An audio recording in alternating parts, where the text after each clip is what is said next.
একটা শান্ত গ্রামে থাকত দুই ভাই, রাশেদ আর রহিম। দুই ভাই একই বাড়িতে বড় হলেও তাদের স্বভাব ছিল একেবারেই আলাদা। রাশেদ ছিল অহংকারী, অলস আর সবসময় শর্টকাট খুঁজত। অন্যদিকে রহিম ছিল পরিশ্রমী, ধৈর্যশীল এবং খুবই দয়ালু। একই বাড়িতে বড় হলেও তাদের জীবন চলছিল দুইটা একদম ভিন্ন পথে। আমি একদিন এত ধনী হব, মানুষ আমার সামনে মাথা নত করবে। ধনী হওয়া ভালো, কিন্তু ভালো মানুষ হওয়া আরও গুরুত্বপূর্ণ ভাই। তুই শুধু ভালো ভালো কথা বলিস, টাকা ছাড়া কিছুই না। রাশেদ সবসময় ভাবত সে একদিন অনেক ধনী হবে, কিন্তু কোনো কষ্ট না করেই। আমি মাঠে যাচ্ছি ভাই, তুমিও চলো। আমি এসব কষ্টের কাজ করব না, তুই যা।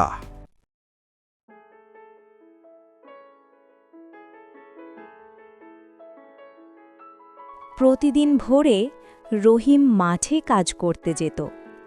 রোদ, বৃষ্টি কিছুই তাকে থামাতে পারত না।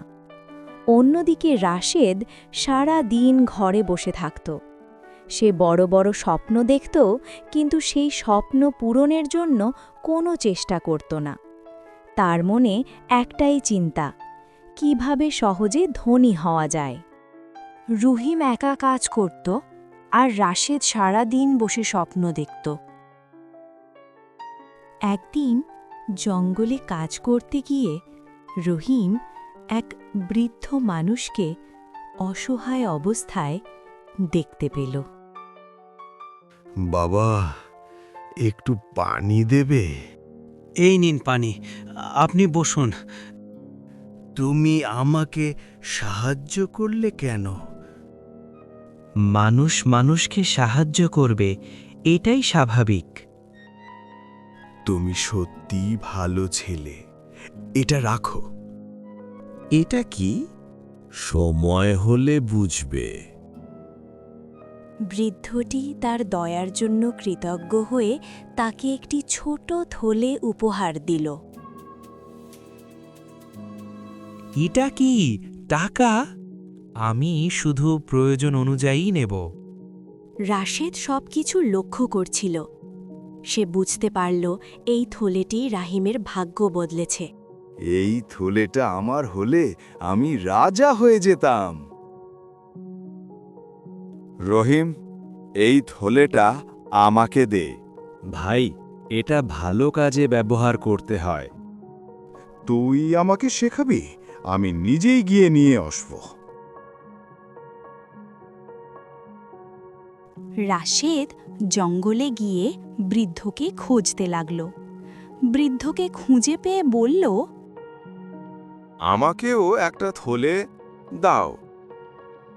বৃদ্ধ লোকটি রাশেদকে কিছু না বলেই একটি থলে দিয়ে দিল, কিন্তু তার চোখে এক ধরনের সতর্কতা ছিল।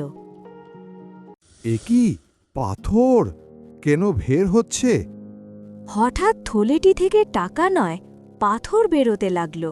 শেষ পর্যন্ত সে বুঝতে পারল এই থলে তার জন্যে নয়, কারণ তার ভিতরে ছিল অহংকার আর লোভ। রাহিম, আমি ভুল করেছি, তুই আমাকে ক্ষমা করে দিস। ভুল করলে শিখতে হয় ভাই, তুই আমার ভাই, ক্ষমা না করে পারি? এবার আমি তোর সাথে কাজ করব। চল, একসাথে কাজ করি। রাশেদ বুঝতে পারল লোভ আর অহংকার তাকে কোথায় নিয়ে যায়নি। সে নিজের ভুল বুঝতে পারল।